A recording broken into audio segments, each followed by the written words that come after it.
Yan. Hello, good morning guys. Tapos na po yung isang video natin for C24/7. So ngayon, pupunta naman tayo sa Bern.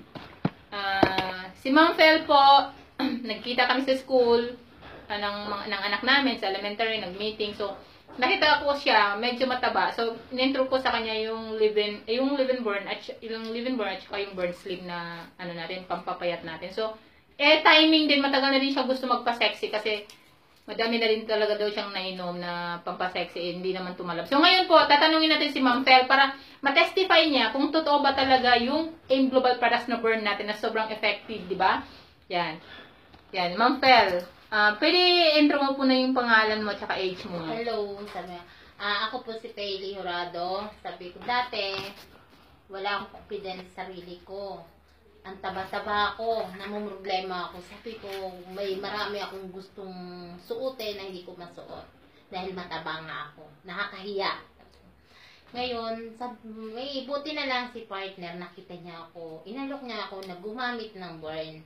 Sabi ko, okay lang. Pero dati ayaw-ayaw pa nga ako kasi marami na akong nagamit. Sa totoo lang, wala, hindi naman effective. Sabi niya, gumamit ako. Parang napilitan lang talaga ako.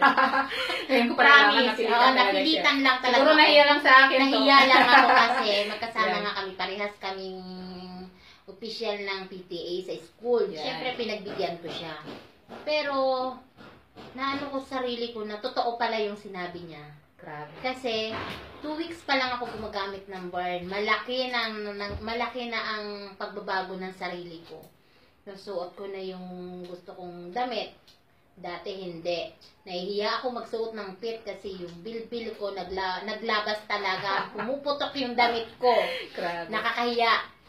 Ngayon, yun, nakita nga niya ako, pumayat na talaga ako. Grabe guys, ngayon lang nanindig. Pagdating ko lang ngayon guys, kasi bahay ko ni Ma'am Fel ha.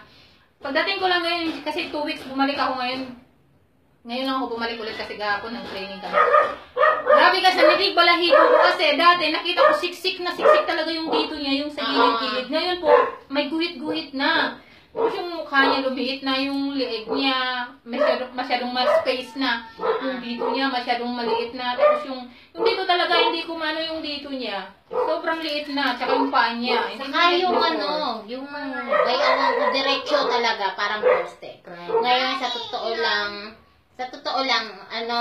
totoo lang, mayroon na rin sabi nga nila, sexy na.